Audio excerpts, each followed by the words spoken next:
Right, you lumpy scropes. No music, because it's that man, he's not very nice. Think of my beard. Like my little Fu Manchu's getting longer. Look, soon I'll be able to put some wax in them. I'm going to have two little dreadlocks down the side. It won't be very nice, because he's not a very nice man. Yeah, well, you know. Can't be everything to all the people all the time, can you? Know what I mean? Anyway, I look at me. I'm the nicest man that ever walked the planet. So, ongoing projects, right? So, you remember the kitchen knives, the chopper. Actually, I should do these in slower and greater detail. Then we have the fillet. Okay, these are beautiful, these really are works of art. And remember, everyone keeps saying to me, you know, what's for sale? Everything is, even this hat is for sale. You could even buy my whiskers, yeah? Everything is for sale, bud. So I don't make these things to put on the wall and look at. I do have my own personal stuff. But because it's my own personal stuff, I don't show it on camera. You know, there's a couple of bits because you know I do the old do a little bit of that. You know, I've been doing that since school, and I do have my own non-live sword. A non-live sword is a blunt sword, okay, and I do a little bit of fencing with the old rapier and stuff. And I've got a couple of foils, but I don't keep them at home. They're all at my club. Main reason being, I don't want to be driving along on my bike. The old Bill like that dirty bike. And they pull me over and I've got a fucking sword on my shoulder. So, questions. Oh, yeah, officer. Got anything on you shouldn't have? Yeah. So, that sort of stuff, it all stays at my club. It's like the guns I own nowadays. I don't have a firearms licence anymore. I gave it up years ago, and with the demise of the workshop, there was just no point in replacing my firearms licence. So the guns I've got today, they live at my clubhouse, and they're probably all rusty now because I haven't been back there for ages. But I'll give them a ring every now and again. Or actually, I'll give them a little email, and you know, because they follow the YouTube channel. Anyway, we're going off on a tangent again, aren't we? Anyway, so. Turns out one of the squaddies from Essex, one of their buddies, good game. He's a bit of a knife collector, right? So I thought I'd run you through with everything I've got here today.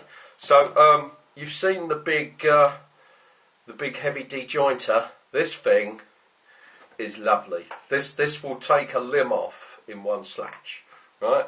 It's all the history for this is it's that heft, yeah. This is like a butcher's knife. This is for like butchery, but it's exquisite in its pattern. I don't know if you can see.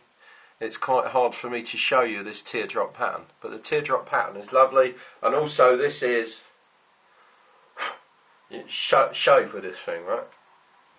So you've seen that one. Now, ongoing with the chef stuff, because you know the chef stuff's been an ongoing project, right? And what I've been doing is I've been making some of the steel, importing some of the steel, doing some of the steel from billets, and then I've been going out. I've actually been going up the West End, not exactly suited and booted, but quite tidy. And I've been going around all the various different restaurants, and I've been asking the chefs for their advice and input and stuff like that.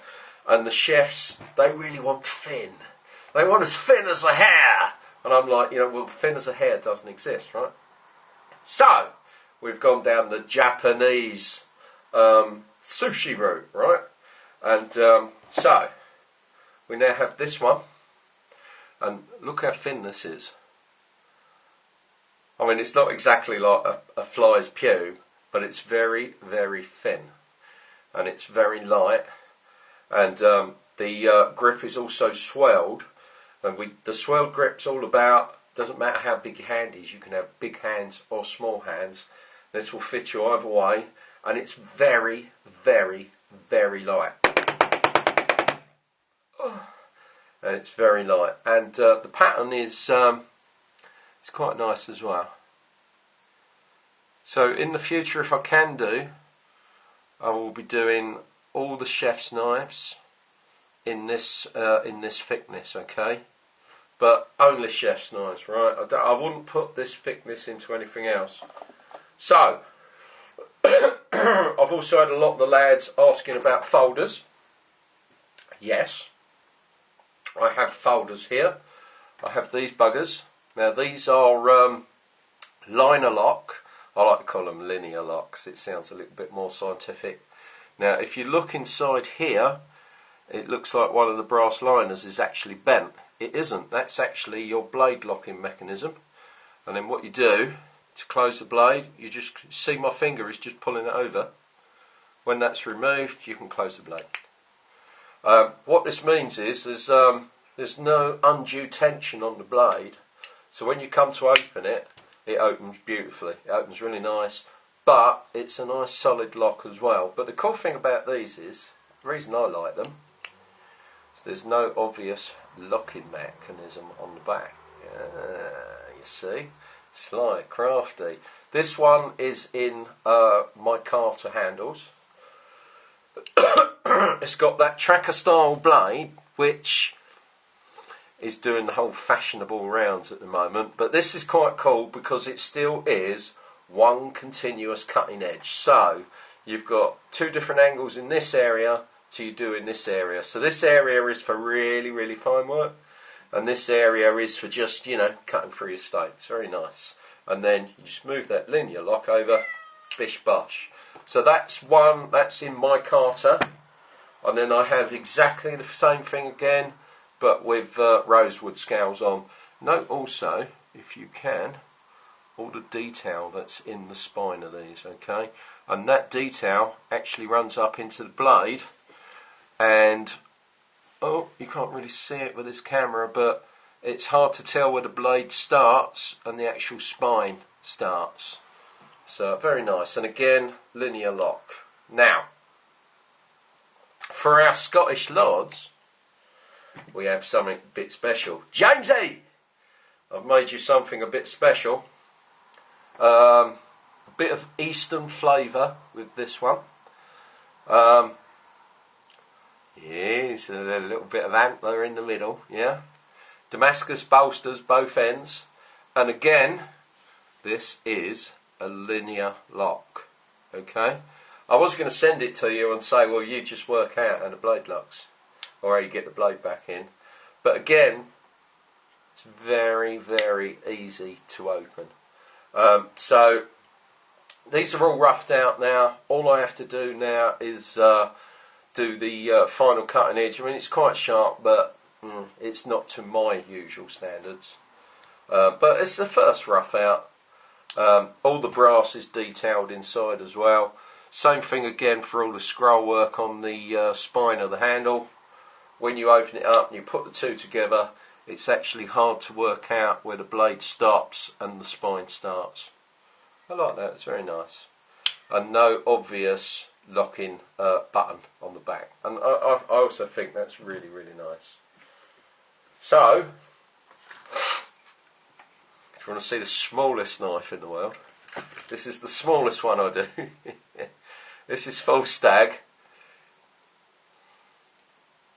And again, this just has the old conventional button on the back for locking. I don't know, do you think I've made it too small? I mean, it is absolutely beautiful. But I don't know if I'm going to be able to place this. I think it might be too small. So I might keep this for myself, but it is exquisitely beautiful. You could have this on a keychain. It's actually got a hole in the back of the bolster. Don't know what I'm going to do with this shit. And it comes with an equally cute little sheath which has got a keyring on it. Anyway, hope you've enjoyed that little trek into my steel world, and we'll be seeing you soon. I'll catch you later, buds. See you later.